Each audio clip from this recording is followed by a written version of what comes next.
Slavu Dievam. Un tā es šodien atkal uz jumta Šķērsielā, un es jūs svētīju, lai jums svētītu man mīļotie klausīšanu un saprašanu, ko es runāšu, ka jūs variet saprast, un lai es varu izteikt vārdus, jo tāds vējš no jumta, uz jumta, no jumta, visu pa gaisu, kad es statīvu arī vakar vēl turēju rokās, bet šodien es telefonu pats rokās bez statīvu. Tā kā, lai Dievs jūs svētī, un es jums gribu liecināt, ka mēs vēl vakarā, kad ticīgie, tur, kas ir Amerikā, viņiem radi Floridā, tur bija daudz izbijušies, ko darīt, ka daudzi brauc prom no turienes, jo zinātnieki paredzēja tādu vētru, tādu viesu, kāda nekad nav bijusi nevienā valstī. Un tur es neatceros, cik tur tie kilometri, variet palasīt. Nu, un es viņus iedrošināju, saku, man arī bija tādi piemēri, kad tur Irbes šaurumā, kur mēs zivis ķeram, dažkārt, sludina, ka vētra būs milzīga orkāna, kas tur, mēs vairākas reizes esam lūguši Dievu, un tā kā Bībelē Jēzus Kristus saka, jūs masticīgie, kad bija laivā, viņi tur, un gandrīz noslīka, viņš saka, un apsauc to vētru, viņi apstājās. Tad tas ir ticības švakums vai masticība, ja? Mums visur ir piemērs, kad mums ir jāapsauc vētra, visādi orkāni jāapsauc. Un tā mēs vakar apsaucām, un mums tur arī Lielirbē tur izdevās 2 reizes apsaukt, un mēs varējām zivis pēc tam ķert, un citur bija vētra, mums tur nebija tāda vētra, mēs varējām iet iekšā pie piekrastes vēja, ļoti bīstam, tur tādi viļņi milzīgi.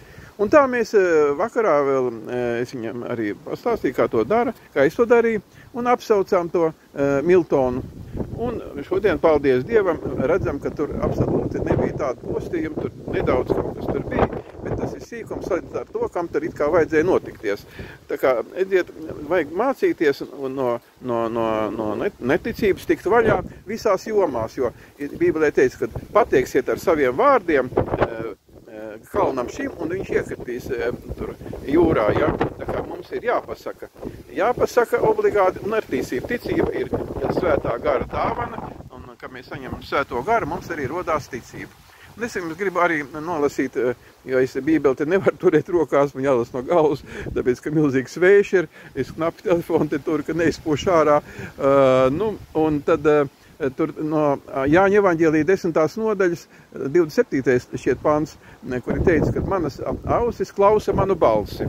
Un tēvs viņas, kā saka, un tēvs viņām neļauj aiziet uz pazušanu, viņas koriģē. Un tāpēc katrai avī ir jādzird viņa balss. Un jāklausa, galvenais jāklausa. Tāpēc, kad ne jau tie, kas dzird, bet tie, kas klausa, ir tas galvenais moments, ar paklausību jābūt. Jo nepaklausība ir tas pats, kas burvistība. Un es gribu liecināt par savu mammu, kas dzīvoja Šķērsielā, un kas es strādāju, darbnīcā, viņa filmā Šķērsiela arī parādīta, kā viņa dzirdēja Dieva balsi. Vienreiz viņa strādāja vienā, teiksim, pa nakti cēlās kādos 4, 5 vai cikos tur, un brauca prom, un brauca atpakaļ, un vēl strādāja par Rīgu te, tirgodamās, un ar, sakot, pārgurus, un brauca pie draudzenes uz Ķengragu vēl vakarā. Un viņa tur bija dzīvoklis ar, bet viņa brauca pie tās draudzenes. Un pa ceļām pēkšņi viņa pārgurus, es saku pārgurus, nav labi izgulējusies, protams, ar un strādājas fiziski, un viņa jau gadu arī. Un viņai balss saka tagad iekšē, viņa saka, kā pārā un ej pie tās un tās māsas. Viņa tur dzīvoja, es neatceros kādā ielā Ķengragā, 5. stāvā vēl jākāp. Viņa paklausīja, ne no šā, ne no tā pēkšņi, tā pasaka. Viņi uzkāpa augšā uz to 5. stāvu un zvana pie durvīm. Durvis vaļā neverās.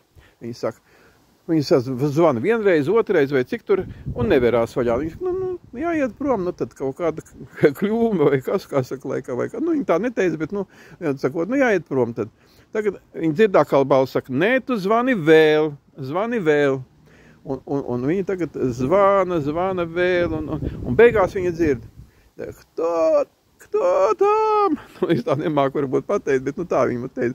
Tāda knapa sīkstoša balsiņa, tāda veca vecene, tāda veca tantiņa, un viņas pie Dieva, kā saka, aizveda, ja viņi bija elku pielūdzēji, nu, nezināja dzīvot Dievu, jo visi, kas taisa ar rokām darinātus tos elkus visādus un pielūdz, tie ir elku pielūdzēji, jo Dievs uz tiem dusmojās. Nu, viņai pastāstīja, ka Dievu jāpielūdz garā un patiesībā, tas jālas Dieva vārds un jāsaņem svētais gars. Un tādā veidā viņa nokļuva pie Dieva, bet viņa atkal aizgāja savus elkus pielūgt, un tā Dievs pielaida viņai tādu lietu, ka viņa gandrīz nosmaka, jo viņa bija atstājusi kaut ko uz to plīti, ka tur viss istaba bija, viņa durvis pavēra viss pie dūmiem, viņa saka, un ja viņa būtu vēl par pagulēt, droši viņa būtu nosmakus tur, jo viņa atvēra logus un durvis, un tādā veidā mēs redzam, ka Dievs darbojās caur svēto garu un runā uz mums daudzos veidos. Es ar jums dalos ar šiem piedzīvojumiem, un man ir prieks, kad jūs daudz klausaties, un es esmu jūs, kā teikt, kalps, jo visu es cenšos darīt mīlestībā. Es jums izstāstu, cenšos Dievam prasīt, ko lai es jums tādu labāk varētu izstāstīt saviem tautiešiem un visiem, kas man klausās, un kā saka, lai Dievam pakalpot arī, jo mums ir jākalpo Dievam, lai mēs varētu debesīs paši nonākt. Ja teicu, ejiet un dariet par mācekļiem visu, un tāpēc es jums no vislabākās sirds, ticiet man, to, ko es zinu un ko es jums varu pastāstīt, cenšos šīs īsajās, nu, kā saka, nevis intervijās, tad man neintervijā, bet liecībās jums to darīt zinām. Un mēs vēl varam īsi palūgt Dievu tādā veidā, kad Jēzus Kristus vārdā, jūs sakiet ar savām lūpām, ticībā, saka, Dievs dod man ticības garu, es izjaucu visādus sātana plānus pret savu ģimeni, pret sevīm, visādus lāstus, kas ir pret maniem vērsti no burviem vai no citiem jauniem cilvēkiem, lai viņi uz maniem nepiepildās, lai visi ir svētīti, lai šī Latvija ir svētīta, ka šeit sātans nevar uzdarboties, ka šeit Dieva gars un gars darbojās, Dieva cilvēki darbojās Jēzus Kristus vārdā, lai Latvija ir brīva no visādiem mošķiem, no visādiem burviem, kad viņi te nevar strādāt, atrasties un no jauniem cilvēkiem valdībā, ka viņi nevar izlaupīt Latviju vai darīt kādu skādi. Un mēs svētījam visus darbiniekus, kas cenšas darboties Latvijā par labu tautai un visus tos, kas sludina Dievvārdu, lai viņi visi ir svētīti un lai nāk svētā gara palīdzība. Un jūs visi, kas klausties un meklējiet Dievu, lai jūs esiet svētīti. Un sakiet, kad ja jūs esiet kaut ko grēkojuši, es izsūdzu debes Tēvs tev, Jēzu Kristu, pieņem tavu upuru un izsūdzu tev visus tos grēkus, ko es varu atcerēties tagad tāds un tāds un tāds. Tu piedomā, es apsolos tev kalpot un dzīvot pēc tavu vārdu, meklēt tavu vārdu Bībelē, jaunā derībā un pielūgt tev, pastāvīgi meklēt tev, un tu nāc svētais gars manā dzīvē, iekš manas mājas, iekš maniem bērniem darbojies, un esiet svētīt, un svētiet savus ienaidniekus, kā Bībelēs, un piedodiet visiem pārdarījumus. Ja jūs nepiedosiet, tad arī jums debes Tēvs nepiedos.